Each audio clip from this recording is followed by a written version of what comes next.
Hello students. आज की class में we are starting with the chapter 6 of our economics and business environment. So chapter 6 में we'll study about entrepreneurship scenario. So हम India के अंदर entrepreneurship का क्या सिनेरियो है इसको डिटेल में डिस्कस करेंगे। So before I start discussing the scenario in India, let's first define कि what is entrepreneurship. So what do you understand by the term entrepreneurship.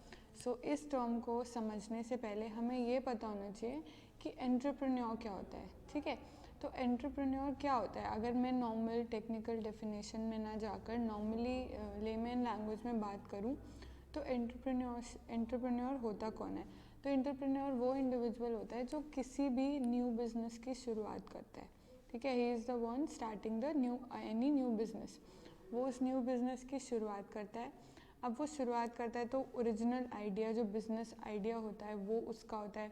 Then उस बिज़नेस आइडिया को business में convert करने के लिए, एक आइडिया को बिज़नेस में कन्वर्ट करने के लिए जितने भी रिस्क्स होते हैं वो रिस्क वो अंडरटेक करता है। जितने भी टास्क परफॉर्म करने होते हैं वो एंटरप्रेन्योर करता है। So he does all these jobs to convert his idea into a business.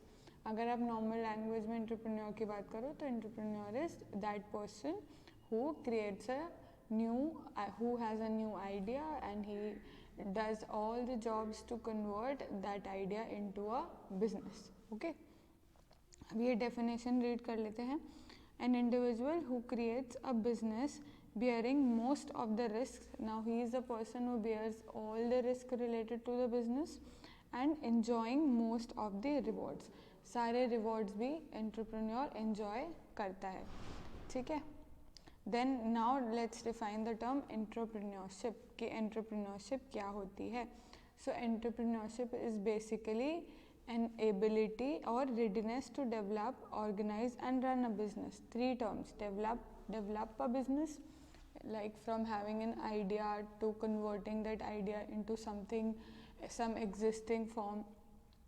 Then organize that business, take all the decisions related to this business and then run that business. Now when you have organized the business, आपने सारी setting कर ली है, business को setup कर लिया है, उसके बाद उस business को run करना along with any of its uncertainties. तो आपको पता है business के अंदर सबसे बड़ा factor होता है risk, कि बिज़नेस के अंदर बहुत ज़्यादा रिस्क होता है। आप जिस बिज़नेस एनवायरनमेंट में काम कर रहे हैं, जो भी आपका फर्म है वो जिस भी मार्केट के अंदर काम कर रही है, जो भी उसका सराउंडिंग्स हैं, वो सराउंडिंग्स बहुत ज़्यादा डायनामिक होती हैं, बार बार चेंज होती रहती हैं।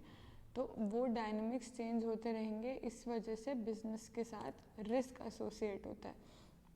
तो एंटरप्रेन्योरशिप के अंदर जो एंटरप्रेन्योर होता है, ये रिस्क उस एंटरप्रेन्योर को बेयर करना पड़ता है। He has to keep in mind कि मेरे बिजनेस के साथ ये सारे रिस्क एसोसिएटेड हैं in order to make a profit. Now वो एंटरप्रेन्योर ये सारे रिस्क क्यों अज्यूम कर रहा है? So that he can make a profit out of it. ठीक है, तो प्रॉफिट अर्न करना इज़ द प्राइमरी मोटिव। तो एंटरप्रेन्योरशिप की अगर मैं नॉर्मली बात करूँ तो एंटरप्रेन्योरशिप में क्या होता है कि एक इंडिविजुअल जिसको हम एंटरप्रेन्योर कहते हैं, he has some business idea, उस बिजनेस आइडिया को वो डेवलप करता है। डेवलप करने का क्या मतलब होता है कि आइडिया फॉर्म से उसको एक एग्जिस्टिंग फॉर्म में लाता है, एक बिजनेस फॉर्म में, समथिंग इन फिजिकल फॉर्म में उसको लेकर आता है, rather than being a mind idea. Okay, तो उस आइडिया को डेवलप करता है, देन ही ऑर्गेनाइज, अपने बिजनेस को वो ऑर्गेनाइज करता है, डिफरेंट डिपार्टमेंट क्रिएट करता है and run a business enterprise, और उस बिजनेस एंटरप्राइज को वो रन करता है along with any of its uncertainties.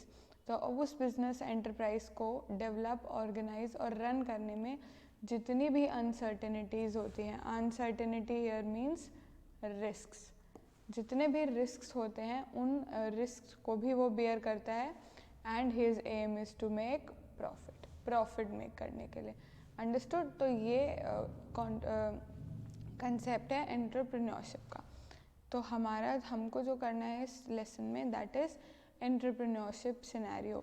तो इंडिया के अंदर जो एंटरप्रेन्योरशिप का सिनेरियो है, यानी बेसिकली जो बिजनेसेस रन हो रहे हैं, क्रिएट हो रहे हैं, न्यू बिजनेसेस फॉर्म हो रहे हैं, उनके लिए क्या सराउंडिंग्स हैं, क्या गवर्नमेंट के प्रोविजंस हैं, how is the business environment for them, ये सब हम लेसन 6 में स्टडी करेंगे। ठीक है, तो अब हम स्टार्ट करते हैं लेसन 6 से। सबसे पहले तो government initiative to foster entrepreneurship. देखो, गवर्नमेंट के इनिशिएटिव जब हम स्टडी करेंगे एंटरप्रेन्योरशिप को फॉस्टर करने के लिए, मतलब एंटरप्रेन्योरशिप को इंक्रीज़ करने के लिए, बूस्ट करने के लिए, एनकरेज करने के लिए। अब गवर्नमेंट ये सारे इनिशिएटिव्स क्यों ले रही है? गवर्नमेंट के पास तो इतने सारे फोकस एरियाज होते हैं। गवर्नमेंट को हेल्थ केयर पे फोकस करना है, गवर्नमेंट को इंफ्रास्ट्रक्चर पे फोकस करना है, एजुकेशन पे फोकस करना है, अनएम्प्लॉयमेंट पे फोकस करना है। Then why is the government still focusing on entrepreneurship? Entrepreneurship इतनी इम्पॉर्टेंट क्यों है, द क्वेश्चन। देखो, एंटरप्रेन्योरशिप बहुत ज़्यादा इम्पॉर्टेंट होती है किसी भी इकोनॉमी की ग्रोथ के लिए। हाउ? क्योंकि जो एंटरप्रेन्योर होता है उसके दिमाग में जब कोई आइडिया आता है, ठीक है, उस आइडिया को वो बिज़नेस में कन्वर्ट करना चाहता है, तो उस आइडिया को बिज़नेस में जब वो कन्वर्ट होगा उससे बहुत सारी चीज़ें होंगी, ठीक है। उससे production of goods and services होगा। ऑब्वियसली अगर वो कोई बिज़नेस करेगा तो क्या करेगा? Production of goods and services, तो इकोनॉमी का जो आउटपुट है वो इंक्रीज़ होगा। Then he also be needing some people to work along, तो उससे एम्प्लॉयमेंट जनरेट होगी, ठीक है। टेक्नोलॉजी, जनरली जो ये स्टार्टअप्स होते हैं ये बड़े टेक्नोलॉजी टाइप के होते हैं, तो उससे टेक्नोलॉजी सेक्टर को बूस्ट मिलेगा। तो जिस कंट्री के अंदर एंटरप्रेन्योरशिप सिनेरियो अच्छा होता है, वेल बिल्ट होता है, उस कंट्री की इकोनॉमिक ग्रोथ हायर होती है, ठीक है। सो इसीलिए the government is focusing more and more on entrepreneurship growth in our country. तो अब बात करते हैं कि गवर्नमेंट ऑफ इंडिया ने एंटरप्रेन्योरशिप को इंडिया में स्ट्रेंथन करने के लिए क्या क्या इनिशिएटिव्स अभी तक लिए हैं। सबसे पहला और इम्पॉर्टेंट इनिशिएटिव ये हमने लास्ट क्लास में भी किया था, make in India scheme. Make in India scheme जो है वो मोदी गवर्नमेंट ने इंट्रोड्यूस करी है इन 2014, सितंबर 2014 में गवर्नमेंट ने इंट्रोड्यूस करी थी। तो इससे बहुत ज़्यादा स्टार्टअप्स को इनकरेजमेंट मिला था। कैसे? Businesses from across the globe, not merely the Americas, considering make in India as a breakthrough policy of new India. तो जो बिजनेसेस फॉर्म्स हैं अक्रॉस द ग्लोब, जो पूरी डिफरेंट कंट्रीज़ की बिजनेसेस कंपनी है, बिजनेस कंपनीज हैं, not only America की, पूरे वर्ल्ड की, वो लोग मेक इन इंडिया को एक ब्रेक थ्रू पॉलिसी कंसिडर करते हैं इंडिया की ग्रोथ को इंक्रीज़ करने के लिए। तो अब ये मेक इन इंडिया है क्या? देखो, मेक इन इंडिया एक तो लॉन्च हुआ था सितंबर 2014 में। Soon after Modi government came into power, Modi became the prime minister in June, and सितंबर में उसने ये स्कीम लॉन्च करी थी 2014 में, मेक इन इंडिया। ये मोदी गवर्नमेंट की एक बड़ी हाईलाइट स्कीम थी, की स्कीम थी। अब इस स्कीम के अंदर डिफरेंट सेक्टर्स पे फोकस किया हुआ था, ठीक है। तो इस स्कीम के अंदर the make in India initiative is aimed at transforming India into a global manufacturing hub. जैसे कि हमने लास्ट क्लास में भी डिस्कस किया था कि मेक इन इंडिया स्कीम का सबसे इम्पॉर्टेंट मोटिव था इंडिया को ग्लोबल मैन्युफैक्चरिंग हब बनाना। ये जो वर्ड है बड़ा ही टेक्निकल है, ग्लोबल मैन्युफैक्चरिंग हब। तो ये वर्ड आपको याद होना चाहिए, की वर्ड है इस स्कीम से रिलेटेड, और ये स्कीम काफ़ी इंपॉर्टेंट है। The major aim of make in India was to make India a global manufacturing hub and contained a raft of proposal to attract investment from both local and foreign producers। तो अब क्या होगा कि अगर India को आपको global manufacturing hub बनाना है, इसका क्या मतलब होता है कि इंडिया के अंदर ज़्यादा से ज़्यादा मैन्युफैक्चरिंग होनी चाहिए, ज़्यादा से ज़्यादा चीज़ों के ऊपर मेड इन इंडिया लिखा होना चाहिए। तो ये इस एम का फोकस था। अब ये इस पॉलिसी को, इस आइडिया को या इस पॉलिसी के एम को पूरा करने के लिए आप लोगों को क्या चाहिए? इन्वेस्टमेंट आनी चाहिए इंडिया के अंदर। इन्वेस्टमेंट अट्रैक्ट करना कि बाहर से ना सिर्फ लोकल, बाहर से लोग भी इंडिया के अंदर मैन्युफैक्चरिंग प्लांट्स लगाएं, इंडिया के अंदर इन्वेस्ट करना चाहें। That was the focus. तो अब इस स्कीम के अंदर 25 की एरियाज़ को बनाए गए थे कि इन एरियाज़ के अंदर इन्वेस्टमेंट हमको अट्रैक्ट करनी है। तो उनमें से कुछ की एरियाज़ थे automobile sector, chemical sector, IT sector, pharma sector, textiles, aviation, leather, tourism, hospitality, wellness, railways and infrastructure. 25 की सेक्टर्स के अंदर इंडिया की जो इंडस्ट्री है उसको डिस्ट्रीब्यूट किया गया। 25 की सेक्टर्स बनाए गए और उनके अंदर डिस्ट्रीब्यूट किया।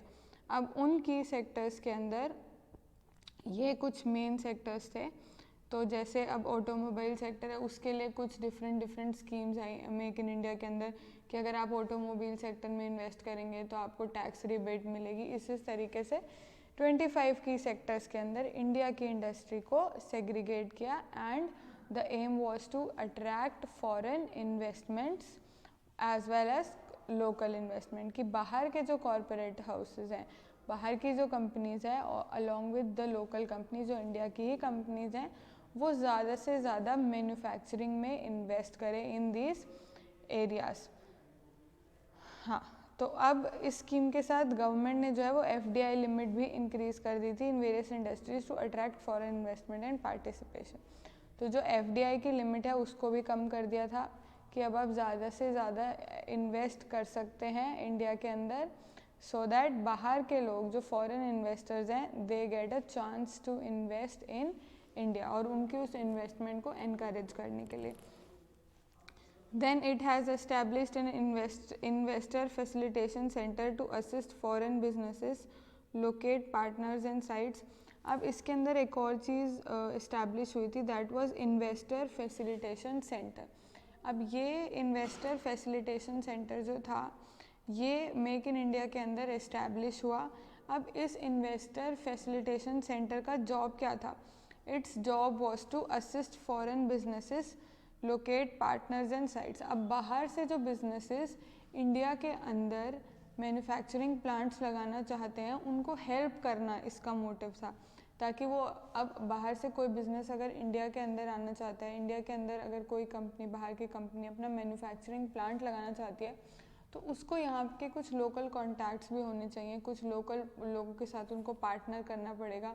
दे have to find a suitable site for setting up their manufacturing plant. तो इन सारी सब चीज़ों की हेल्प करने के लिए investor facilitation centre government of India ने एस्टैब्लिश किए। While a slew measures have been initiated for domestic company which were revealed after Modi government unveiled the stand up India। तो अब डोमेस्टिक कंपनी के लिए भी एक special scheme I stand up India. तो ये स्टैंड अप इंडिया स्कीम क्या थी? ये स्टैंड अप इंडिया स्कीम्स का फोकस था डोमेस्टिक कंपनीज पर कि इंडिया के अंदर जो कंपनीज काम कर रही हैं। मेक इन इंडिया का मेजर फोकस तो फॉरेन इन्वेस्टमेंट अट्रैक्ट करना था कि बाहर की जो कंपनीज है वो इंडिया में आकर अपने मैन्युफैक्चरिंग प्लांट्स को सेटअप करें, ठीक है। देन सेकंड जो की स्कीम थी वो थी stand up India. Stand up India का मेजर मोटिव था लोकल कंपनीज को प्रमोट करना, इंडिया की जो कंपनीज हैं उनको प्रमोट करना। तो और उनके अंदर भी एक स्पेसिफिक सेक्टर के ऊपर फोकस किया गया that was women and scheduled caste and tribes. की जो ये एंटरप्रेन्योरशिप है, setting up of business and running that business, assuming all the risks in order to make profit, इस एंटरप्रेन्योरशिप कल्चर को women and scheduled caste and scheduled tribe वाली community के अंदर promote करना was the aim of stand up India.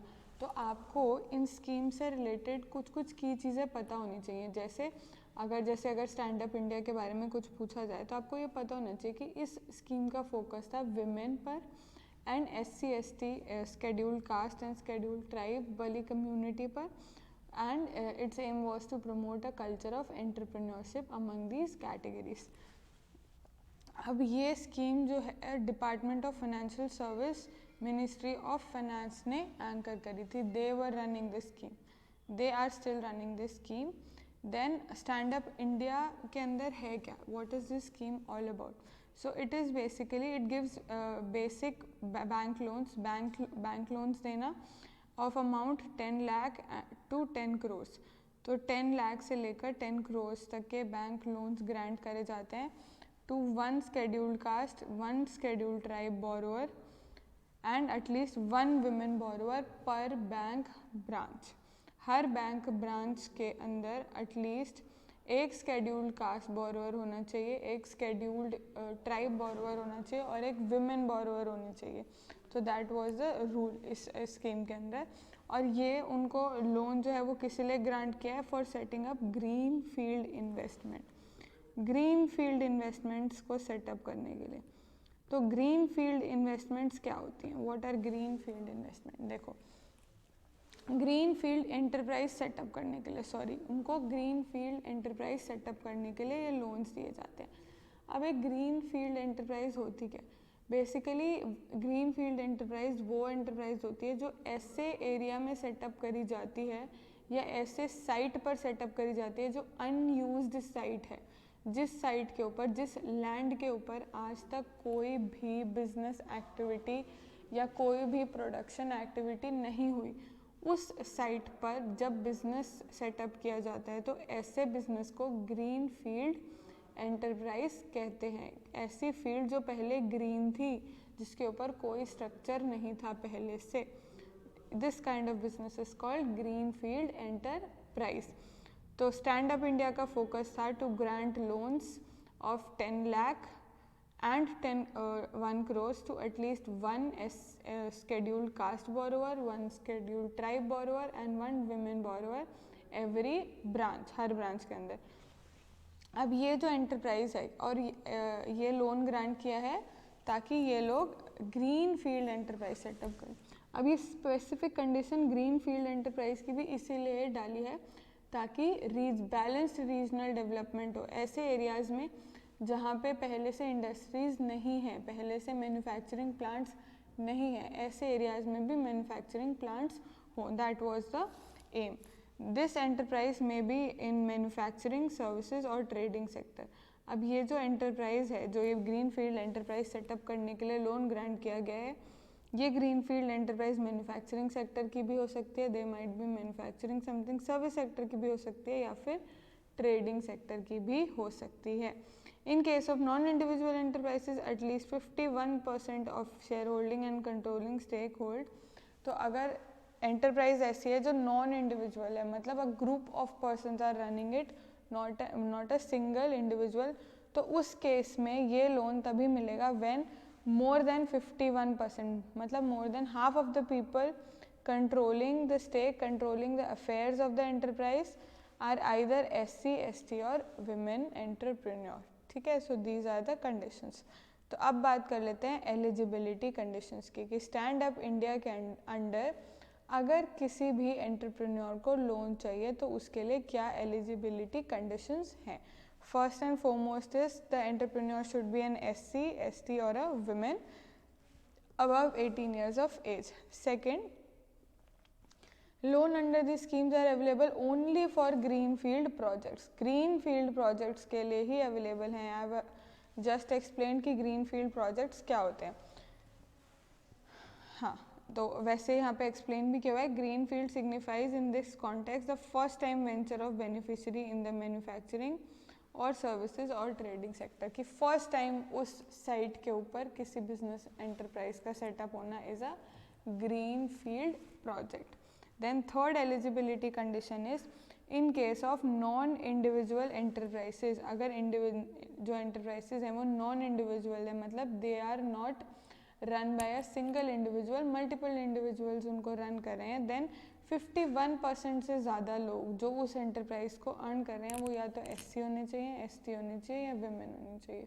ठीक है, then borrower should not be in default to any bank और financial institution. जिसको भी स्टैंड अप इंडिया के अंडर लोन मिला है, that person should not be in default to any bank और financial institution. ठीक है, उसका कोई डिफ़ॉल्ट नहीं होना चाहिए किसी बैंक या फिर फाइनेंशियल इंस्टीट्यूशन के साथ। सो अगर आप स्टैंड अप इंडिया की बात करें, और देखो इसमें इतना कुछ मेमोराइज करने जैसा नहीं है, इट्स अ सिंपल थिंग कि स्टैंड अप इंडिया का फोकस है एंटरप्रेन्योरशिप को प्रमोट करना among SC, ST and women entrepreneurs, जिसके अंडर वो लोन ग्रांट करते हैं of 10 lakh and 1 crores to SC, ST and women entrepreneur. ठीक है, ताकि उनका जो बिजनेस सेटअप हो सके। और वो बिजनेस सेटअप जो है वो एक ग्रीन फील्ड एंटरप्राइज होना कंपलसरी है। तो ये 3-4 कुछ की टर्म्स हैं, promoting entrepreneurship among women, SC/ST entrepreneur, then for setting up greenfield enterprise। और चौथा अगर मैं की इंफॉर्मेशन की बात करूँ इस स्कीम से, तो so that is borrower in case of non individual enterprise. तो अगर नॉन इंडिविजुअल एंटरप्राइज है तो 51% से ज़्यादा स्टेक जो है वो SC/ST या फिर विमेन एंटरप्रेन्योर के पास होना चाहिए।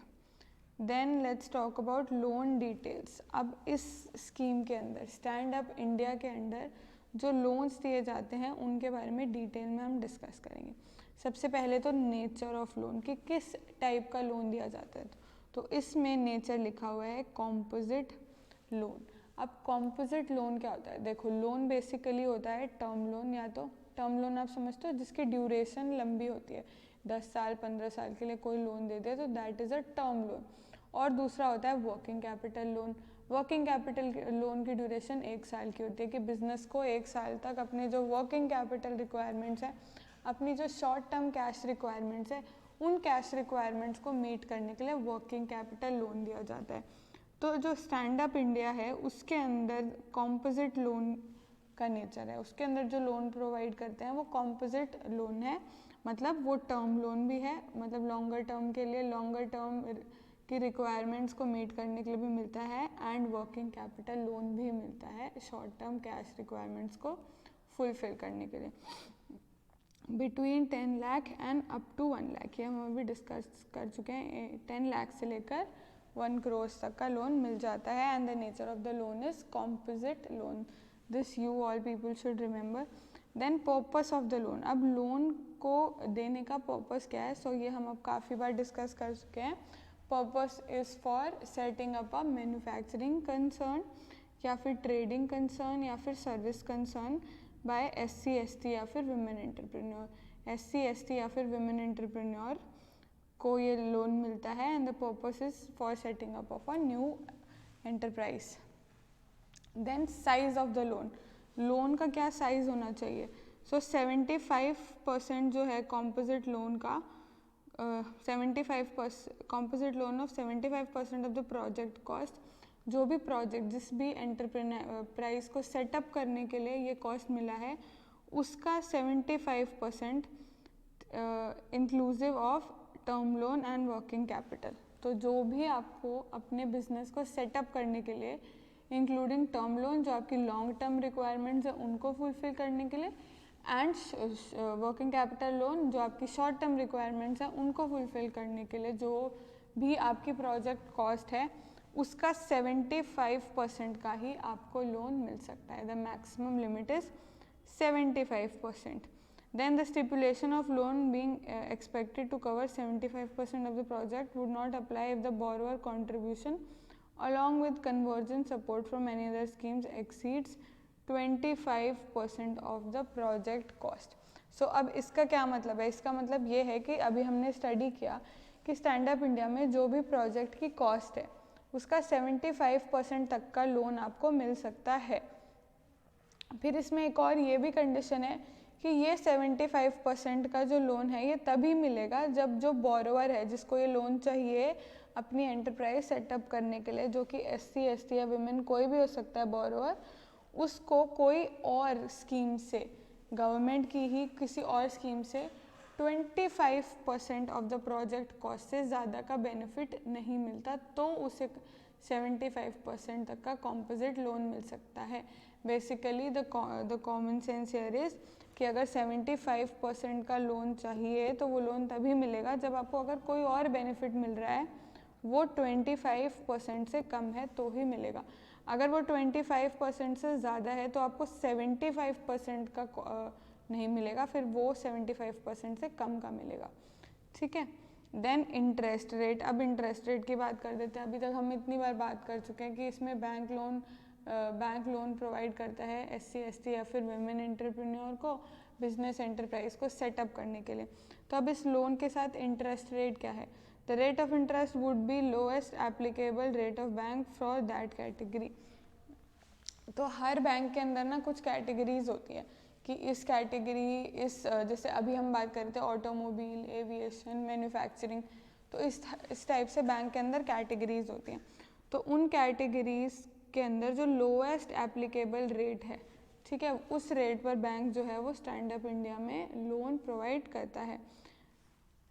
Then security, besides primary security the loan may be secured by collateral security और guarantee of credit guarantee fund scheme by stand up India.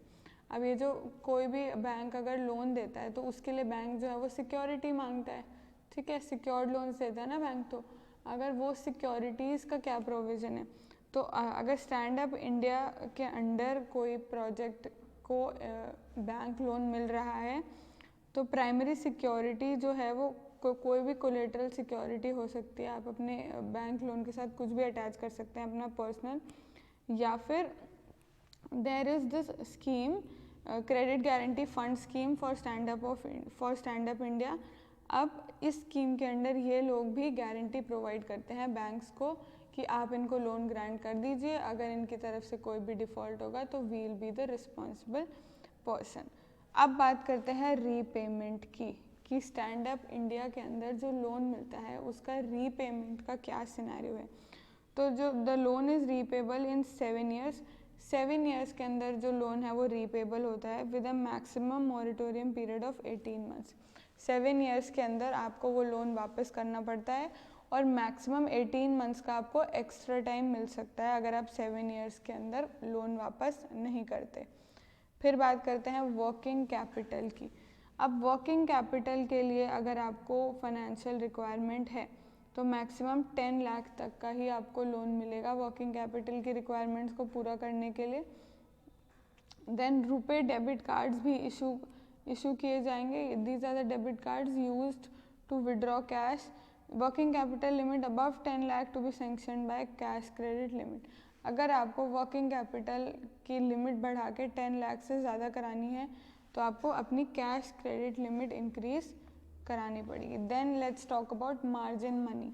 अब मार्जिन मनी क्या होता है, देखो, the scheme envisages 25% margin money which can be provided in convergence with central and state schemes. अब अभी हमने stand up India की बात करी तो ये भी गवर्नमेंट ऑफ इंडिया की स्कीम है, सेंटर की स्कीम है। तो अब इसमें यह था कि 75% तक का लोन मिल सकता है अपनी फाइनेंशियल रिक्वायरमेंट्स को पूरा करने के लिए SC, ST and women entrepreneurs को। देन उसके बाद एक और चीज़ है मार्जिन मनी। अब मार्जिन मनी का ये सीन होता है कि जैसे अगर कोई बोरोवर सेंटर की स्कीम से, सेंट्रल गवर्नमेंट की किसी स्कीम से बेनिफिट ले रहा है, ठीक है, तो वो किसी और किसी स्टेट की स्कीम से सिर्फ मैक्सिमम 25% तक का ही बेनिफिट ले सकता है, ठीक है। This is the concept of margin money. अब बात करते हैं स्टार्टअप इंडिया की। अभी हमने मेक इन इंडिया किया, फिर स्टैंड अप इंडिया किया, अब we are talking about startup India. Startup India scheme is an initiative of Government of India for generation of employment generate करने के लिए एंड वेल्थ क्रिएट करने के लिए गवर्नमेंट ऑफ इंडिया की स्कीम है startup India. The goal of startup India is development and innovation of products and services and increasing employment rate in India. Production और goods and services की production को increase करना, वहाँ पे develop करना, innovation का आइडिया डेवलप करना and increasing the employment rate in India. India के अंदर एम्प्लॉयमेंट का रेट को इंक्रीज करना is the aim of startup India. Benefits of startup India scheme is simplification of work को सिंप्लीफाई करना, then finance support, government tenders, networking opportunities. तो these are all the benefits of startup India schemes. जो भी startup India scheme के under beneficiary होगा उसको ये सारे बेनिफिट्स होंगे। So it was launched by prime minister Shri Narendra Modi in January 2016। अब बात करते हैं इन बेनिफिट्स की। जो अभी हम बेनिफिट्स डिस्कस कर रहे थे उनको डिटेल में। So the first is financial benefits, कि क्या क्या फाइनेंशियल बेनिफिट्स हैं स्टार्टअप इंडिया के, कि जो भी इस स्कीम के अंडर बोरो करता है उसको क्या क्या फाइनेंशियल बेनिफिट्स मिलेंगे। तो जो ज़्यादातर स्टार्टअप्स होते हैं वो पेटेंट बेस्ड स्टार्टअप होता है। अब पेटेंट बेस्ड क्या होता है, patent is basically a right given to a person to use something that he has invented and restricting its usage and selling by other people. So अगर मैं इसको normal language में बात करूँ तो पेटेंट क्या होता है? पेटेंट इज़ मतलब अगर मेरे पास किसी चीज़ का पेटेंट है तो मेरे पास वो राइट है कि उस चीज़ को सिर्फ मैं ही मैन्युफैक्चर कर सकती हूँ, मैं ही उस चीज़ को सेल कर सकती हूँ. अगर मैं अपने प्रोडक्ट का पेटेंट खरीद लेती हूँ तो वैसा प्रोडक्ट ना कोई प्रोड्यूस कर सकता है ना ही कोई सेल कर सकता है. तो पेटेंट मेरा वो राइट है जो मुझे मिला है कि सिर्फ एक्सक्लूसिवली मैं ही उसे प्रोड्यूस कर सकती हूँ और मैं ही उसे सेल कर सकती हूँ. तो ऐसे मोस्टली जो स्टार्टअप्स होते हैं ना वो पेटेंट बेस्ड ही होते हैं कि वो एक ऐसी प्रोडक्ट या सर्विस बना रहे हैं, ऐसी टेक्नोलॉजी या ऐसा कुछ भी डेवलप कर रहे हैं जो कि और लोगों के पास अभी नहीं है. ठीक है, पर वो उनका प्रोडक्ट देखकर उस चीज़ को डेवलप कर सकते हैं.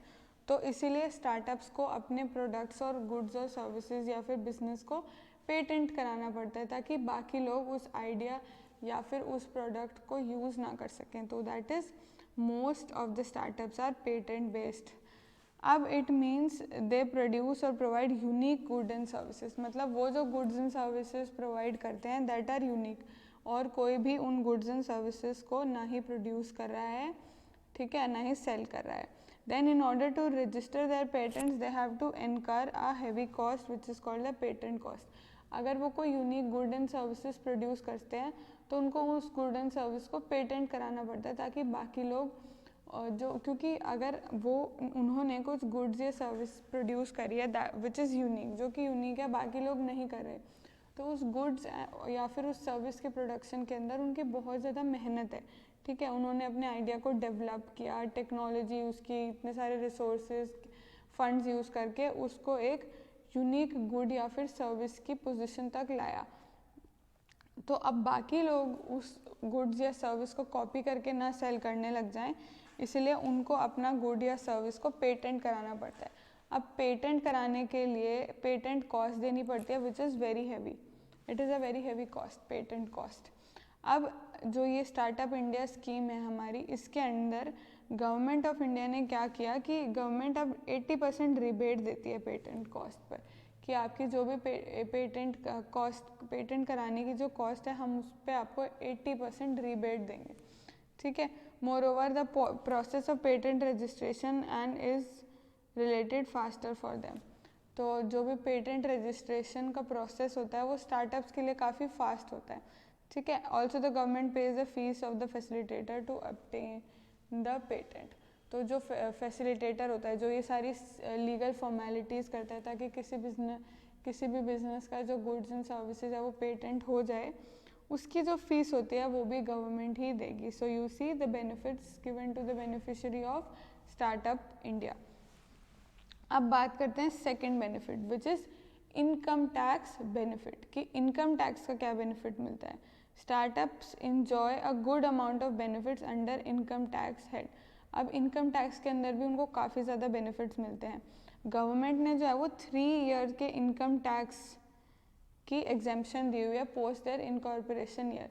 जिस साल में कोई भी स्टार्टअप इनकॉर्पोरेट होता है, एस्टैब्लिश होता है, उस साल से अगले 3 साल तक गवर्नमेंट ऑफ इंडिया जो है वो 3 साल तक इनकम टैक्स एग्जेम्पशन देती है कि आपको 3 साल तक इनकम टैक्स पे नहीं करना.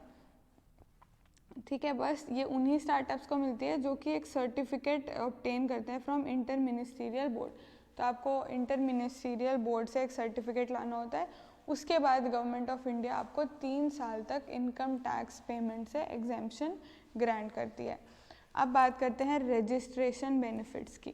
तो रजिस्ट्रेशन बेनिफिट्स, रजिस्ट्रेशन क्या होता है कि आपके दिमाग में कोई आइडिया आया, आपका अपना स्टार्टअप है, उस स्टार्टअप को रजिस्टर कराना, उस फॉर्म को एस्टैब्लिश करना, इनकॉर्पोरेट कराना और उससे रिलेटेड सारी लीगल फॉर्मेलिटीज़ करना.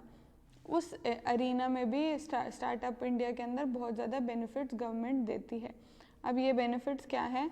Everyone believes that incorporation and registration of business are far more difficult than running it.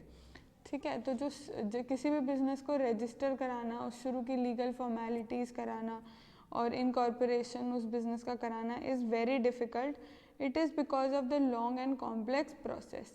India के अंदर किसी भी बिजनेस को इस्टेब्लिश करना, रजिस्टर कराना इज़ वेरी डिफ़िकल्ट, क्योंकि जो प्रोसेस है वो काफ़ी लॉन्ग और कॉम्प्लिकेटेड है। अब स्टार्टअप इंडिया स्कीम जब आई उसके बाद an application is there to facilitate a registration. तो इस रजिस्ट्रेशन को फैसिलिटेट करने के लिए गवर्नमेंट ने एक एप्लीकेशन स्टार्ट करी, मतलब app.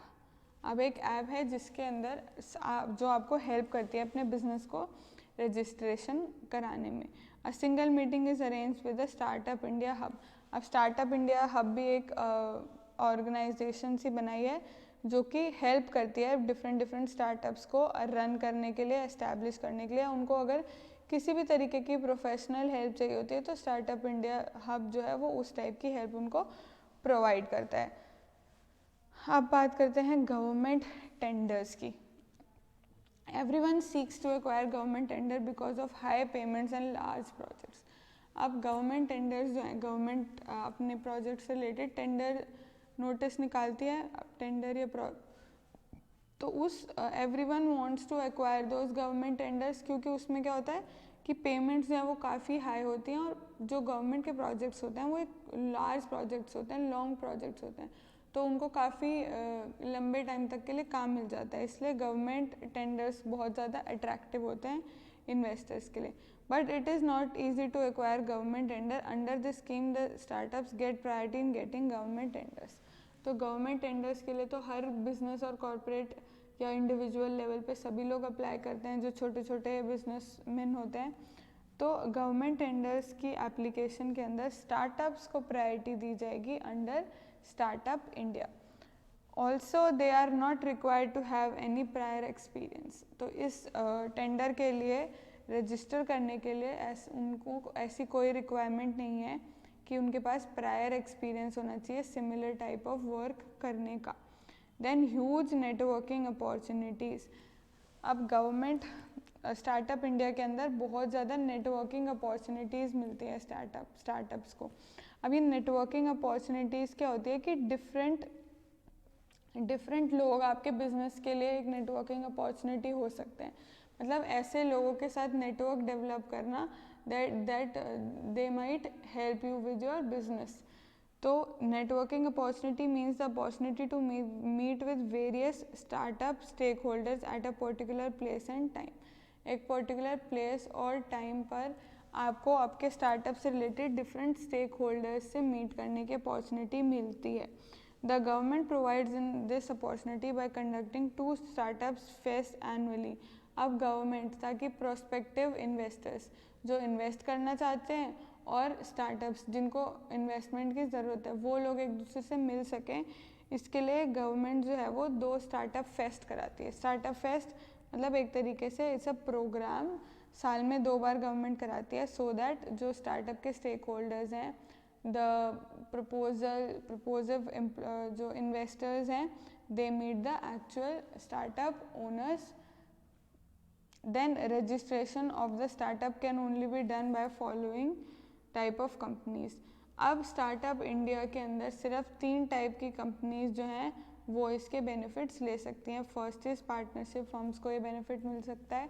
Then limited liability partnership firm LLP को ये मिल सकता है benefit. Then limited private limited company को ये बेनिफिट मिल सकता है। देन एक मेजर स्कीम गवर्नमेंट की आई थी, दैट वाज स्किल इंडिया। अब ये स्किल इंडिया क्या है? The contents on national skill development corporation to be included at the end of contents cover under aforesaid point. तो सबसे पहले हम बात कर लेते हैं नेशनल स्किल डेवलपमेंट कॉरपोरेशन की। बिफोर अंडरस्टैंडिंग स्किल इंडिया हमें ये पता होना चाहिए कि नेशनल स्किल डेवलपमेंट कॉरपोरेशन क्या होता है। सो इसके नाम में ही कॉरपोरेशन है, इसका मतलब ये एक कंपनी है। National Skill Development is a not-for-profit public limited company. It's a NPO, not-for-profit public limited company है जो 2008 जुलाई में स्टार्ट की under section 25 of the companies act. So it was set up by the ministry of finance as public PPP model. अब public private partnership model पर ministry of finance ने national skill development corporation को setup किया। अब the government of India through ministry of skill development and entrepreneurs, ये एक ministry है, holds 49% of the share capital of NSDC। तो ये नेशनल स्किल डेवलपमेंट कॉरपोरेशन जो है, इसकी 49% की स्टेक जो है वो मिनिस्ट्री ऑफ स्किल डेवलपमेंट के पास है। वाइल द प्राइवेट सेक्टर, जो प्राइवेट सेक्टर है उनका जो शेयर है that is 51%। Now NSDC aims to promote skill development by catalyzing creation of large quality and for profit vocational institution। अब NSDC हमने अभी स्टडी कर लिया, it's a not for profit organisation, मतलब उसका जो एम है वो प्रॉफिट अर्न करना नहीं है, ठीक है। Then it started in 2008। शुरू में इसका मॉडल था पब्लिक प्राइवेट पार्टनरशिप, यानी गवर्नमेंट और प्राइवेट सेक्टर के बीच में पार्टनरशिप। और एट प्रेजेंट जो गवर्नमेंट की मिनिस्ट्री ऑफ स्किल है उसका इसके शेयर्स का 49% उनके पास है एंड 51% है प्राइवेट सेक्टर के पास। अब बात करते हैं NSDC aim to promote skill development by catalysing creation of large quality and not for profit vocational institution. अब नेशनल स्किल डेवलपमेंट कॉरपोरेशन का एक्चुअल फोकस क्या है, इस कॉरपोरेशन को सेटअप क्यों किया गया है? इसको सेटअप किया गया है ताकि लार्ज क्वालिटी और वोकेशनल इंस्टीट्यूशंस को रन करने की, मतलब बेसिकली जो इंडिविजुअल हैं इंडिया के, जो सिटीजन्स हैं उनके अंदर स्किल डेवलप हो, जिसके लिए वोकेशनल इंस्टीट्यूशंस, मतलब बेसिकली लोगों के स्किल के डेवलपमेंट के लिए नेशनल स्किल डेवलपमेंट कॉरपोरेशन को सेटअप किया है। Further, the organization provides funding to build scalable and profitable vocational training institution। तो अब अगर मैं स्किल डेवलपमेंट की बात करूँ तो वो होगा कैसे? वोकेशनल ट्रेनिंग इंस्टीट्यूट से, ऐसे इंस्टीट्यूट्स को फॉर्म करा जाए जिससे लोगों की वोकेशनल ट्रेनिंग हो, उनका स्किल डेवलपमेंट हो। सो उसी के लिए फंडिंग प्रोवाइड करता है national skill development corporation. Its mandate is to enable support system which focus on quality assurance information system and trainer academics either directly or through partnership। तो अब ये सारी जो चीज़ें हैं, क्वालिटी एश्योरेंस इंफॉर्मेशन सिस्टम, ये सारी चीज़ें हों, उसके लिए जो बेनिफिशरी है उसको ट्रेन किया जाता है, ठीक है, ताकि उसकी जो स्किल डेवलपमेंट हो सके। अब मैं बात करती हूँ national NSDC acts as a catalyst in skill development by providing funding to enterprises. अब वो जो है स्किल डेवलपमेंट में हेल्प करता है NSDC, किस तरीके से कि वो एंटरप्राइजेस को फंड्स प्रोवाइड करता है, कंपनीज को और एन ऑर्गेनाइजेशन को दैट प्रोवाइड स्किल ट्रेनिंग। तो ऐसी कंपनीज, ऐसी ऑर्गेनाइजेशंस या ऐसे एंटरप्राइजेस जो स्किल डेवलपमेंट या फिर स्किल ट्रेनिंग प्रोवाइड करते हैं लोगों को, ऐसे ऑर्गेनाइजेशंस को लोन प्रोवाइड करना is the job of NSDC। It also develop appropriate models to enhance support and coordinate private sector initiative. Private sector के इनिशिएटिव्स को एनहांस करने और सपोर्ट करने के लिए भी जो है appropriate models national skill development corporation जो है वो फॉर्म करता है, ठीक है। So this was all about national skill development corporation. अब बात कर देते हैं वेरियस स्कीम्स और इनिशिएटिव्स की related to skill development. Skill development से रिलेटेड गवर्नमेंट की मेजर स्कीम्स और इनिशिएटिव्स क्या रहे हैं? सो पहला इज़ प्रधानमंत्री कौशल केंद्र। अब इसके बारे में अगर आप न्यूज़ फॉलो करते हैं तो आपने काफ़ी ज़्यादा सुना होगा प्रधानमंत्री कौशल केंद्र। तो ये डिफरेंट सेंटर्स हैं जो गवर्नमेंट ने सेटअप किए थे, जहाँ पे स्किल डेवलपमेंट प्रोग्राम्स होते थे, ऐसी स्किल्स सिखाई जाती थी जिससे अनएम्प्लॉयड लोग कुछ ऐसा स्किल सीख लें ताकि they become employed, they are able to do to meet their ends, और वो अपनी नॉर्मल बिजनेस कोई भी स्टार्ट कर सके, उससे रिलेटेड उनको स्किल्स दी जाती थी। सो प्रधानमंत्री कौशल केंद्र के अंदर क्या होता था? वोकेशनल ट्रेनिंग होती थी, needs to be made aspirational to transform India into skill capital of the world. अब ये प्रधानमंत्री कौशल केंद्र का क्या एम था कि इंडिया को skill capital of the world, India के अंदर सबसे ज़्यादा स्किलफुल लोग होने चाहिए। In line with the same, the ministry of skill development and entrepreneurship intends to establish visible and aspirational model training centre. तो अब इसको अचीव करने के लिए जो मिनिस्ट्री है उसने मॉडल ट्रेनिंग सेंटर्स को डेवलप किया in every district of the country. Country के हर डिस्ट्रिक्ट के अंदर एक मॉडल ट्रेनिंग सेंटर होना चाहिए जहाँ पे वोकेशनल ट्रेनिंग दी जाएगी लोगों को, जहाँ पे उनके स्किल डेवलपमेंट में हेल्प किया जाएगा। NSDC is the implementation agency of this project. So ये प्रोजेक्ट्स के इम्प्लीमेंटेशन से रिलेटेड सारे डिसीजंस कौन लेता है? National skill development corporation. अब ये मॉडल ट्रेनिंग सेंटर्स जो हैं जो सेटअप किए जाएंगे एवरी डिस्ट्रिक्ट के अंदर अंडर प्रधानमंत्री कौशल केंद्र योजना। अब ये मॉडल ट्रेनिंग सेंटर्स के अंदर होता क्या है? So first is create benchmark institutions that demonstrate aspirational value for competency. तो मॉडल ट्रेनिंग सेंटर्स का एम क्या था कि ऐसा इंस्टीट्यूशन क्रिएट हो जो कॉम्पिटेंसी बेस्ड स्किल डेवलपमेंट की ट्रेनिंग दे सके। ठीक है, तो मॉडल ट्रेनिंग सेंटर्स इसलिए डेवलप हुए ताकि कॉम्पिटेंसी बेस्ड स्किल ट्रेनिंग मिल सके इंडिया के सिटीजन्स को। Then focus on elements of quality, sustainability and connection with stake holders in skill delivery process. तो जो ये स्किल डिलीवरी प्रोसेस होता है, पूरा प्रोसेस जिसमें एक इंसान अपनी स्किल्स को डिलीवर करता है, इस पूरे प्रोसेस के अंदर क्वालिटी, सस्टेनेबिलिटी और कनेक्शन होना चाहिए between the stakeholders. Stakeholders के साथ कनेक्शन होना चाहिए, क्वालिटी और सस्टेनेबिलिटी होना चाहिए आपके बिजनेस का।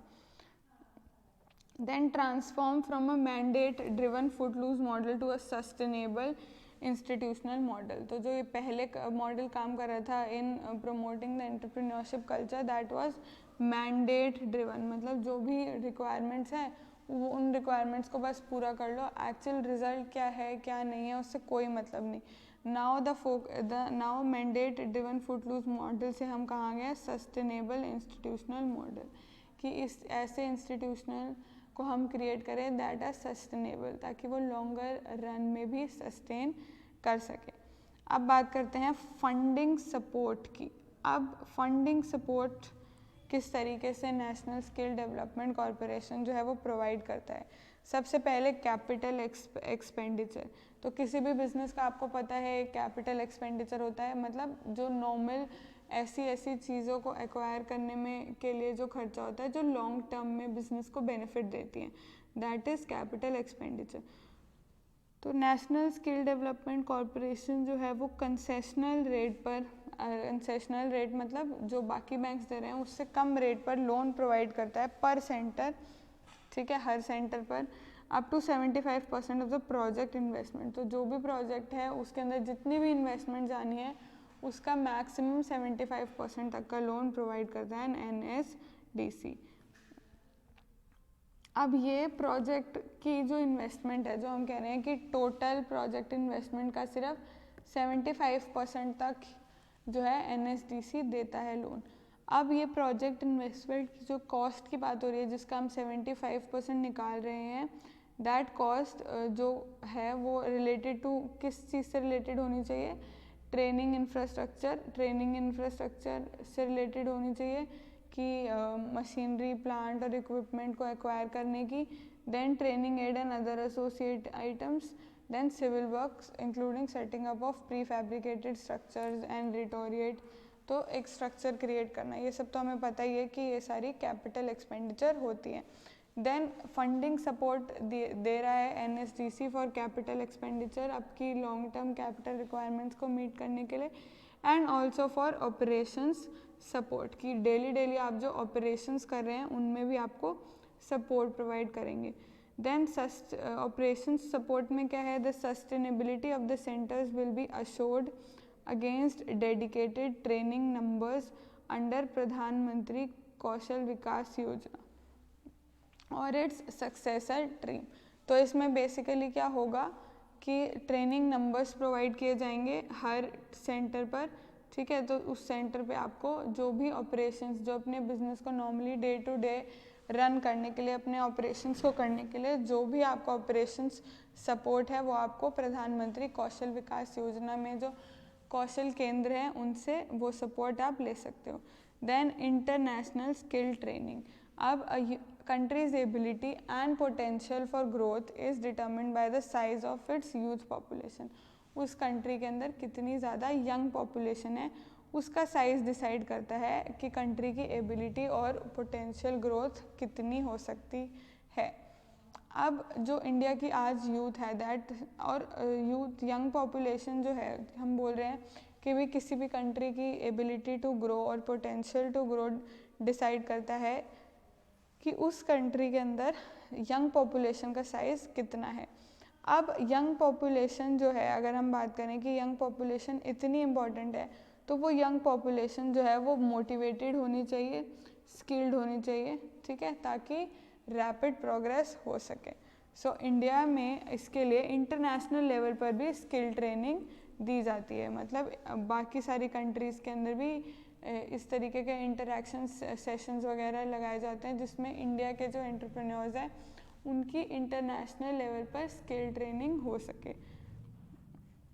Then next is skill development and entrepreneurship policy. अब ये skill development and entrepreneurship policy क्या है?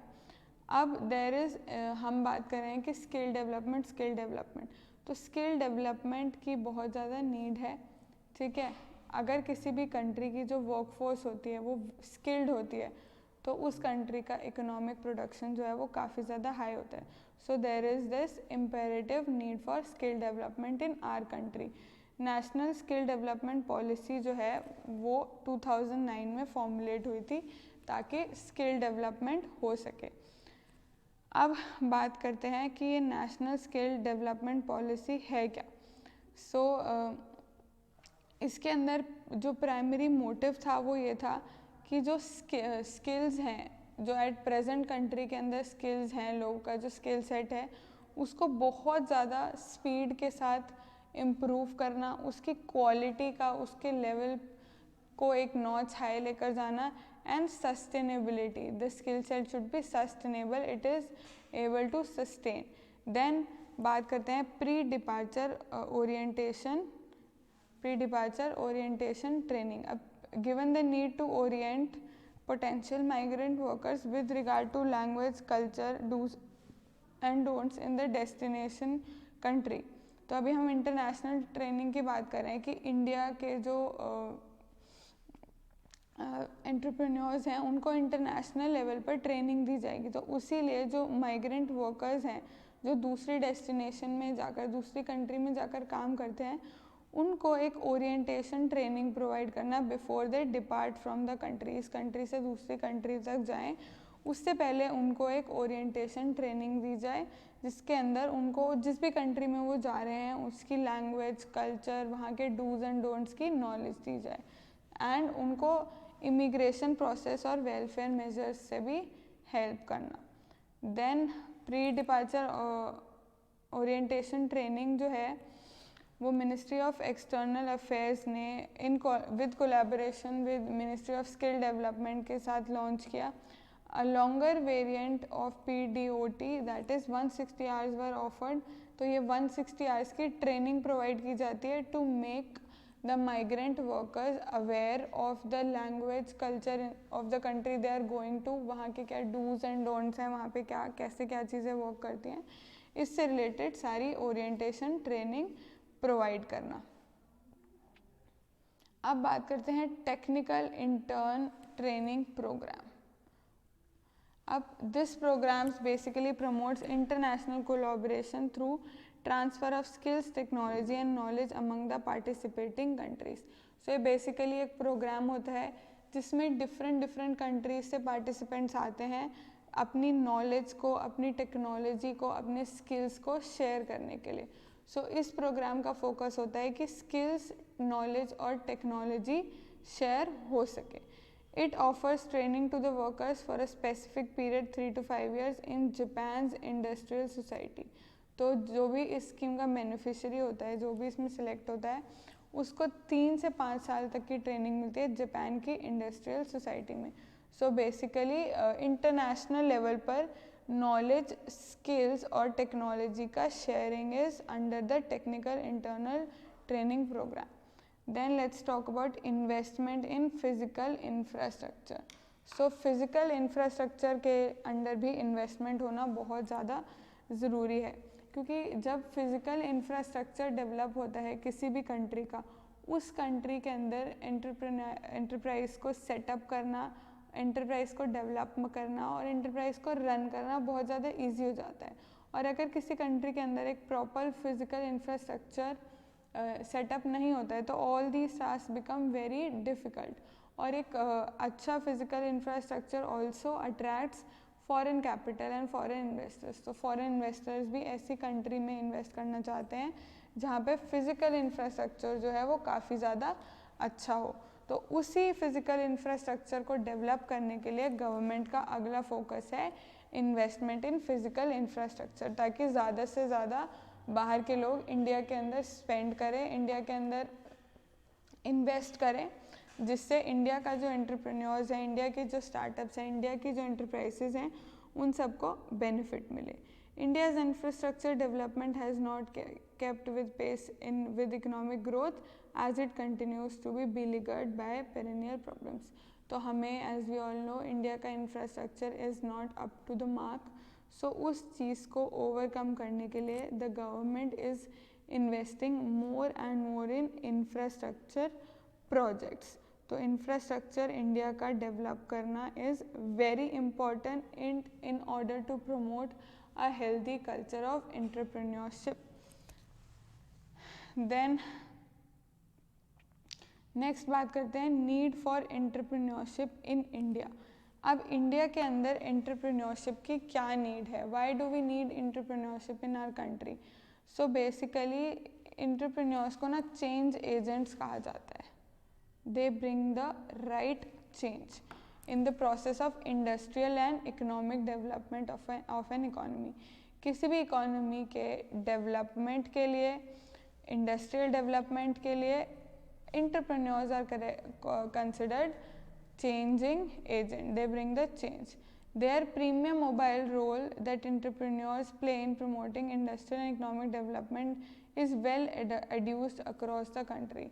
So अभी जब मैं आपको स्टार्टिंग में एंटरप्रेन्योरशिप का कंसेप्ट बता रही थी that why is government focusing more and more on entrepreneurship, why is the government spending so much, why is the government launching so much schemes related to entrepreneurs and skill development, why is government doing that? Because these entrepreneurs are considered change agents in the process of industrial and economic development of an economy. किसी भी economy की industrial और economic development में entrepreneurs पे a very crucial role. They play a very crucial role. So entrepreneurs को spark plugs भी कहा जाता है। स्पार्क प्लग्स क्यों कहा जाता है? क्योंकि वो किसी भी इकोनॉमी के सीन को ट्रांसफॉर्म कर देते हैं, ठीक है, बिकॉज उनके जो आइडियाज़ होते हैं they are very technology friendly, they are very technology encouraging, वो टेक्नोलॉजी सेक्टर को काफ़ी ज़्यादा इनकरेज करते हैं। Then they also take up ideas that are not very famous and not very relevant or related to what is happening. Their ideas are very unique. Then they also provide a lot of, they also generate a lot of employment opportunities. Then they also kind of contribute towards balanced regional development. different regions में वो enterprise को set up करते हैं तो उससे balanced regional development भी होती है. So overall entrepreneurs play a key role in development of a country. So India के अंदर what is the need for entrepreneurs, उसके लिए the following points should be considered. Entrepreneurs promote capital formation by mobilizing the idle savings of the people. So entrepreneurs जो है वो जो लोगों की idle savings होती है, savings that they do not need, उनको मोबिलाइज करके कैपिटल फॉर्मेशन में हेल्प करती है। ये मैं फाइनेंशियल इकोसिस्टम वाले चैप्टर में हमने बताया था कि how does mobilisation of savings happen. So entrepreneurs के केस में भी सेम चीज़ होता है कि कैपिटल फॉर्मेशन होती है because of mobilisation of savings. Then they create immediate and large scale employment by establishing small scale enterprises. तो वो स्मॉल स्केल इंटरप्राइजेस को सेटअप करता है जिससे क्या होता है इमीडिएट और large scale employment opportunities generate होती है। तो इससे वो कंट्री की जो अनएम्प्लॉयमेंट वाली प्रॉब्लम है उसको हेल्प सॉल्व करने में भी हेल्प करते हैं। They promote balanced regional development. Balanced regional development वो प्रमोट करते हैं by establishing small scale enterprises in rural, remote and less developed regions. Small scale enterprises को सेटअप करके रूरल एरियाज़ में, रिमोट एरियाज़ में सेटअप करके they also promote balanced regional development. Then they help reduce the concentration of economic power. So जो economic power है जो कि few hands में कॉन्सेंट्रेटेड रहती है, बिग बिग कंपनीज, बड़ी बड़ी कंपनीज होती हैं, उनके पास बहुत ज़्यादा इकोनॉमिक पावर होती है. तो जब छोटे लेवल पे कंपनीज आती हैं तो उन बड़े लेवल की कंपनीज के पास जो कॉन्सेंट्रेशन होती है that concentration also reduces. Then they promote equitable redistribution of wealth, income and even political power in the interest of the country. So they also help in this. Then they also encourage effective resource mobilization of capital, skill which might otherwise remain unutilized or idle. So वो mobilization of capital और skill, जो जैसे अगर कोई भी entrepreneur होता है उसको कोई भी आइडिया आता है, उस आइडिया को वो डेवलप करता है, बिजनेस में ट्रांसफॉर्म करता है, तो उससे उसके स्किल्स का भी मोबिलाइजेशन होता है. उसकी जो स्किल्स होती हैं, उसकी जो एग्जिस्टिंग स्किल्स होती हैं वो भी यूज़ होती हैं. So in this way we can say that entrepreneurs are the change agents. They help a lot in the process of industrial and economic development of a country. Then by establishing industries they induce backward and forward linkage which stimulate the economic development in the country. So जब वो industries को establish करते हैं उससे backward और forward linkages होती हैं. ना what is backward and forward linkages? Forward linkage होती है कि जैसे आप अगर आपकी कोई एंटरप्राइज है तो उस एंटरप्राइज से आगे, जैसे if you are manufacturing screw, ठीक है, आप नट्स को मैन्युफैक्चर, या आप suppose you are manufacturing tyres, तो आपकी फॉरवर्ड लिंकेज क्या होगी? बाइक कंपनीज, ऑटोमोबाइल कंपनीज, तो वो आपकी फॉरवर्ड लिंकेज है. मतलब आप जो चीज़ प्रोड्यूस कर रहे हैं उस चीज़ को कौन यूज़ कर रहा है, that is your forward linkage. And similarly backward linkage, आप जो जैसे आप अगर टायर मैन्युफैक्चरिंग कर रहे हैं तो rubber manufacturing company is your backward linkage. तो इस जब एंटरप्रेन्योर्स जो हैं वो इंडस्ट्रीज़ इस्टेब्लिश करते हैं तो उससे क्या होता है? बैकवर्ड और फॉरवर्ड लिंकेज होती है जो कि हर बिजनेस में होती है. इससे इकोनॉमिक डेवलपमेंट के प्रोसेस में हेल्प मिलती है. They promote countries export business. तो एंटरप्रेन्योर्स जो हैं वो unique goods and services produce करते हैं that the country also exports. तो वो कंट्री के एक्सपोर्ट बिजनेस को भी प्रमोट करते हैं. Then let's study about the bottlenecks in entrepreneurial growth. अब इंडिया के अंदर अभी हम डिस्कस कर रहे थे कि एंटरप्रेन्योरशिप होने के बहुत ज़्यादा बेनिफिट्स हैं and our country needs very imperatively a healthy culture of entrepreneurship. तो इस हेल्दी कल्चर ऑफ एंटरप्रेन्योरशिप को अचीव करने के लिए क्या क्या बॉटलनेक्स हैं, what are the restrictions, what are the problems related to entrepreneurial growth in our country. First and foremost is inefficient time management. जो time management है वो inefficient है. How?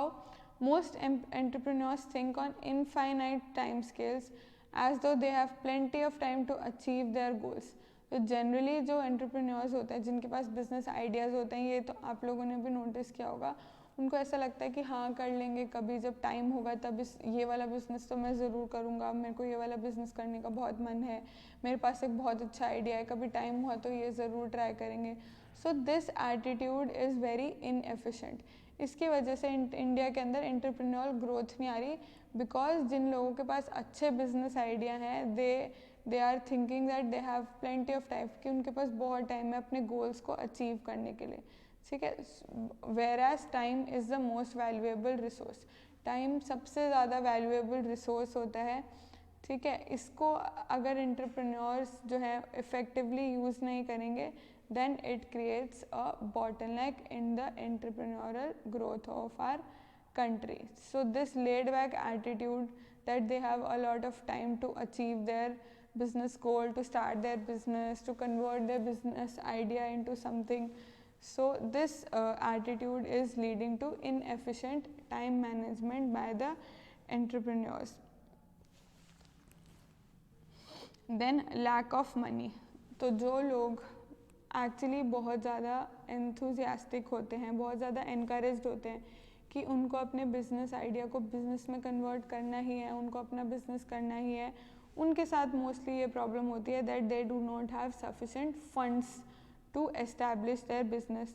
सो फंडिंग की कमी, रिसोर्सेज की कमी, ठीक है, can also hinder the entrepreneurial process. Entrepreneurial growth को हिंडर भी, ये हिंडर अगर ग्रोथ हो रही है तो this is one of the major reasons. So when it comes to resolving bottlenecks, money matters a lot. So money matters a lot when it comes to resolving this bottleneck. It helps in the purchase of software programs. किसी भी company को, किसी भी enterprise को कुछ भी खरीदना है, they need money for that. Like if they want to purchase software programs, they want to hire consultants. That consultants are those people that help the firm grow. Then who reduce the obstacles to growth and profitability से related कोई भी obstacle आ रही है उसको resolve करने के लिए the company might need to hire consultants. अब इन सारी requirements को fulfill करने के लिए funds are required, and this is one of the major bottleneck in the entrepreneurial growth of our country, that we do not have adequate funds. अब जैसे जैसे company, अगर कोई कंपनी है वो जितना ज़्यादा एक्सपैंड करती है, जैसे जैसे विद टाइम द कंपनी जो है एक्सपैंड्स, तो उस कंपनी के फाइनेंशियल नीड्स भी एक्सपैंड करते हैं. So there is this constant need कि टेक्नोलॉजी को अपग्रेड किया जाए, सेल्स से रिलेटेड कोई और अपग्रेड हो, देन डिफरेंट रिसोर्सेज को एक्वायर किया जाए जिससे प्रोडक्शन बने. So money is needed to achieve all this. So in our country fortunately there are a number of capital sources out there. हमारी कंट्री के अंदर बहुत ज़्यादा सोर्सेज हैं कैपिटल को एक्वायर करने के लिए. ये सारे सोर्सेज जब हम फाइनेंशियल इकोसिस्टम कर रहे थे हमने ये सब डिस्कस किया था. In addition to venture capital funding भी हम डिस्कस कर चुके हैं. One can apply for loan backed by small business and administration. तो स्मॉल बिजनेस एडमिनिस्ट्रेशन भी एक इंस्टीट्यूशन है, वहाँ से भी लोन के लिए an individual can apply if is running a small business. तो इंडिया के अंदर there are a lot of capital sources right now. Too much to noise, देखो टू मच टू नॉइस मतलब building and running a startup can become too complex when the entrepreneur is trying to cut through the noise generated through social media, marketing apps and its vendor. So there is a lot of noise. What do you understand by noise? मतलब noise माने disturbances. तो there is a lot of disturbances generated by social media, marketing apps and vendors. So ये बहुत सारी ऐसी disturbances generate करते हैं जिससे किसी भी startup को run करना और build करना becomes very complex. It is enough to make entrepreneurs think that they need to chase down the next big thing and clamor for the media highlight. So इससे क्या होता है, एंटरप्रेन्योर्स के ऊपर एक अनसेट प्रेशर सा हो जाता है that they need to have a media coverage और media highlight and they need to chase down the next big thing. So जिन सब चीज़ों के पास, जिन सब बिजनेस आइडियाज़ या जो भी टाइप के बिजनेसेस की तरफ सब लोग जा रहे हैं, देयर इज़ पीपल उसी चीज़ को फॉलो करना, उसी चीज़ के पीछे भागना is happening right now. But limelight doesn't guarantee success. तो इसका ये मतलब नहीं है कि जो लाइमलाइट मिल रही है उन बिजनेसेस को वो सक्सेस की गारंटी हो. Many companies that drew huge amount of press and venture funding have ultimately failed. So अगर बहुत सारी ऐसी कंपनीज हैं जिन्होंने बहुत ज़्यादा मीडिया अटेंशन की तरफ ध्यान दिया and they ultimately failed. The better path is to focus on work and trust the attention will come. So इसका best way out of is कि आप अपने काम पे focus कीजिए and if you are doing good in your work, the attention will come. You just have to have faith. Put out a great product and be rigorous about clearing one's path to growth. So if your product is great, it is unique, it is better than the people who are investing more on media attention, then the attention will come at the right time और आपका जो path to growth है that will clear out ultimately. Then next is a small और non existing network. अब जो entrepreneurs हैं, जो small scale level के बिजनेस स्टार्टअप करना चाहते हैं, उनका जो नेटवर्क होता है, उनकी जो रीच होती है, ठीक है, the network that might help them, जो उनको हेल्प कर सके अपने बिजनेस को एस्टैब्लिश करने के लिए, वो जनरली काफ़ी स्मॉल होता है। उनके पास ऐसे लोगों के या ऐसे इंस्टीट्यूशंस की एक्सेस ही नहीं होती, कोई नेटवर्क ही नहीं होता जो इंस्टीट्यूशंस या लोग उनको एक्चुअली हेल्प कर सके उनके बिजनेस को सेटअप करने के लिए, डेवलप करने के लिए और रन करने के लिए। सो नॉन एग्जिस्टिंग इंडस्ट्री, इस टाइप की कोई भी इंडस्ट्री है ही नहीं। Developing contacts is one of the biggest challenge to overcome. तो किसी भी बिजनेस को सेट करने के लिए you need to have contacts. तो इस चैलेंज को ओवरकम करना is very difficult. The strong network is crucial to company's growth. Obviously अगर किसी कंपनी का नेटवर्क अच्छा है तो it is very crucial to its economic growth. Then they develop through resilience, relationship building and cultivation of a company around the idea. So अगर कोई कंपनी relationship building cultivation पे फोकस करती है, that company is able to sustain longer period. Then growing too much too soon. So with the objective of growing production, the problem also compound at same rate. So अभी mostly startups के साथ क्या होता है, they grow too much too soon. So figuring out how to scale requirement, frequent testing and willingness to pivot, the entrepreneur doesn't want to miss out on strategic opportunities. ठीक है. So for instance, there is nothing wrong with starting small and growing slowly. So people have this perception कि they have to start something big, कि कुछ बड़ा करना है, जल्दी grow करना है. तो इस वजह से this attitude is creating a bottleneck in the entrepreneurial growth in our country. So it is better to take that approach. Which approach? Starting small and growing slowly. This approach is better than the approach of starting big and growing rapidly. To over invest in lackluster strategy. तो ऐसी किसी strategy के अंदर see if people have this idea कि they have to grow big and grow very fast, so वो ऐसी strategies में invest करते हैं, ऐसे projects में invest करते हैं, that projects जो कि काफ़ी ज़्यादा risky होते हैं और जो उनको longer term के returns नहीं देते. So the idea or the approach of starting small and growing slowly works better in that case. So say जैसे इसमें एक example दिया हुआ है,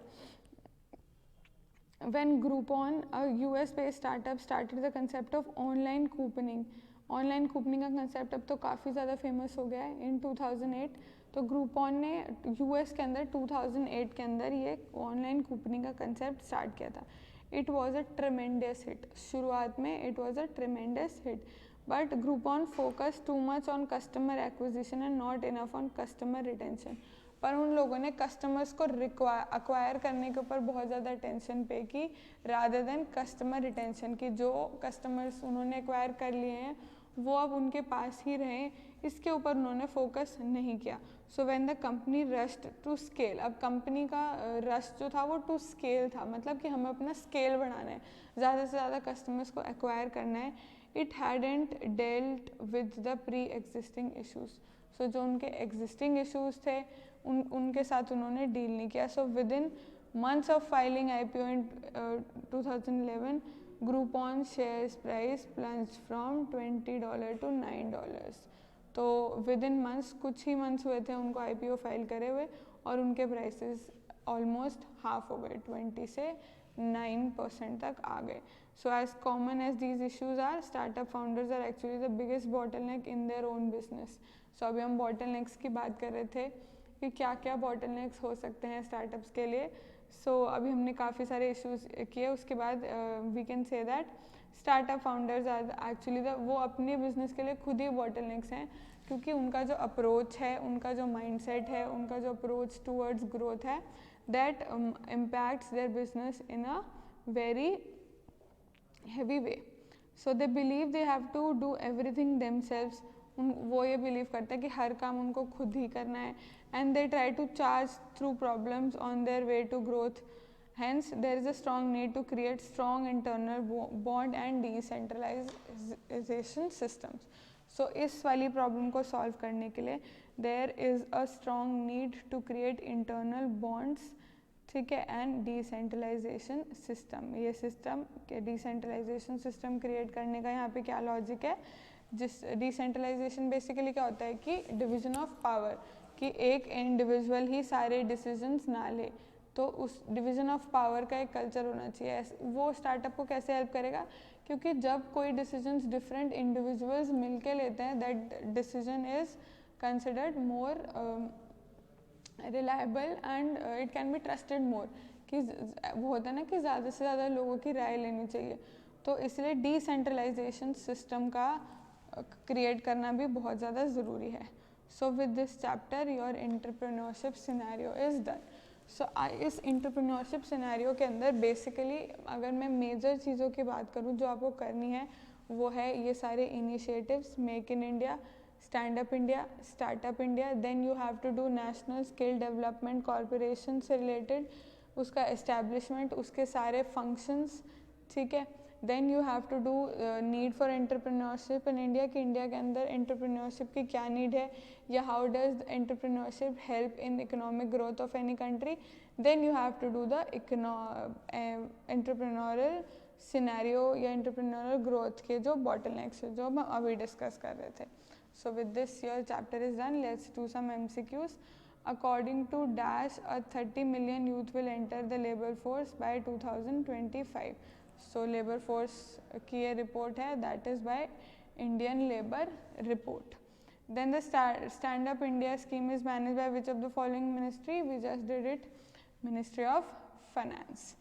Most entrepreneurs think on infinite time scales as though they have eons to achieve their goals. This mentioned phrase related to which of the bottlenecks? So it is related to inefficient time management. ये भी हमने अभी discuss किया. Make in India programme कब launch हुआ था? सितंबर 2014 में. Then last is registration of the startup cannot be done for which of the following type of company? किस कंपनी के लिए रजिस्ट्रेशन नहीं हो सकता? So अभी हमने ये 3 पढ़े थे, इन 3 के ही स्टार्टअप ये लोग रजिस्ट्रेशन करा सकते हैं. पार्टनरशिप फर्म करा सकती है, LLP करा सकती है, then private limited company. Public limited company as a startup register नहीं हो सकती. So with this your 6th chapter is done. Next class में we will start with the next chapter, that is business environment. Okay, thank you.